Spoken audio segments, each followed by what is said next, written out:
Israel, Dr. Chaim Weizmann meets America's President, Harry Truman, and gives him a... Since 1948, it's been a balancing act for U.S. presidents between supporting Israel and maintaining ties with Arab nations.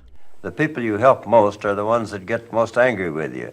An American president must make a decision that does not, in effect, give the Israelis a blank check. But the 1973 October War marked a turning point in U.S.-Israel relations, from a cautious support to a strategic partnership in which Israel became a key U.S. ally in the Middle East.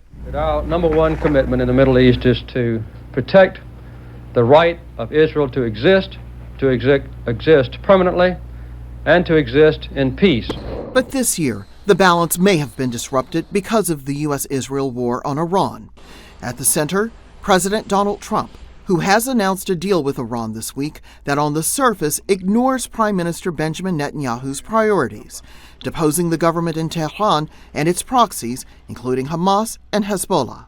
Republicans and Democrats here on Capitol Hill are trying not to tip the scales when it comes to their traditional bipartisan support for Israel. But public criticism is making that harder. After decades of accepting campaign donations from AIPAC, the pro-Israel lobbying group, a growing number of Democrats is turning the money down under pressure from their constituents. Even progressives, such as Senator Bernie Sanders, have been blasted for supporting Israel's right to exist. I think, and I hope that as most people in this room know, I led the effort in the United States Senate to end U.S. military aid to Israel. On the Republican side, Kentucky Representative Thomas Massie, one of the most prominent Republican critics of U.S. policy toward Israel, lost his re-election bid because he opposed Trump's decision to wage war.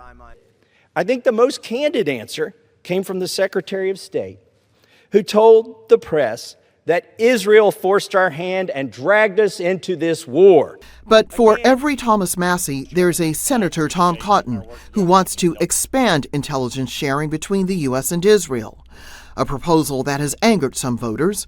The U.S. already provides $3.8 billion in military aid to Israel every year.